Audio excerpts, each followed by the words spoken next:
Mardi 7 juillet 2015, l'Observatoire B2V des mémoires lançait officiellement Memoria, une exposition virtuelle sur la mémoire. L'inauguration avait lieu au cinéma Gaumont-Marignan sur les Champs-Élysées à Paris. L'occasion pour Jacques Roux, le président de l'association Artem et le concepteur de Memoria, de présenter l'objectif de cet outil innovant et son contenu. Memoria.org, c'est un site qui se présente comme un espèce de grand terrain de jeu, d'expérience. On va pouvoir explorer, il y a 5 espaces qui vont décliner les différents aspects de la mémoire humaine. Par exemple, on n'a pas qu'une seule mémoire, mais on a plusieurs mémoires. La mémoire animale, les performances en mémoire des éléphants sont bien connues, mais il n'y a pas que les éléphants. Il y a aussi tous les problèmes de défaut de mémoire ou des trop-pleins de mémoire, l'importance de l'oubli, tout ce qui se passe dans le cerveau, les neurones, les synapses, c'est là que la mémoire centrale opère.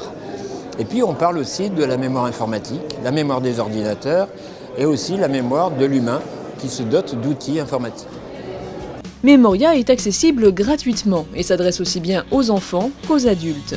L'exposition virtuelle aborde la mémoire sous toutes ses formes, de façon ludique et pédagogique. Là, on a un nouveau média qui a 2 particularités très intéressantes. C'est que, c'est quelque chose d'interactif. Donc la personne vraiment touche aux aspects les plus intimes de la mémoire en participant. Et puis l'autre dimension qui est aussi essentielle, c'est l'aspect évolutif. En effet, l'outil Memoria est amené à évoluer en fonction des avancées scientifiques. D'ici un an environ, il s'enrichira d'un nouveau monde consacré à la mémoire collective et à ses interactions avec la mémoire individuelle. La mémoire collective était auparavant étudiée principalement par des sociologues, par des historiens. Aujourd'hui, elle est aussi étudiée par des groupes de scientifiques qui comprennent toujours des historiens et des sociologues, mais aussi des scientifiques, des neuroscientifiques.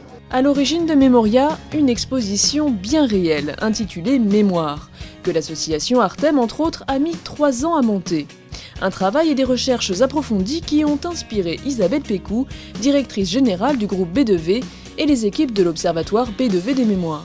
J'ai contacté Jacques Roux d'Artem Création Associée et je lui ai dit mais est-ce que cette exposition physique pourrait être virtualisée et transposée donc sur un site internet pour justement servir de colonne vertébrale et donc de référence à tous les types de mémoire sur le site B2V des mémoires. Et il m'a dit banco, on va essayer de construire ensemble donc ce transfert d'une exposition physique à une exposition virtuelle et je pense que le pari est réussi aujourd'hui. Plus de 50 000 personnes ont déjà visité l'exposition physique Mémoire, un succès qui devrait se poursuivre demain sur le web.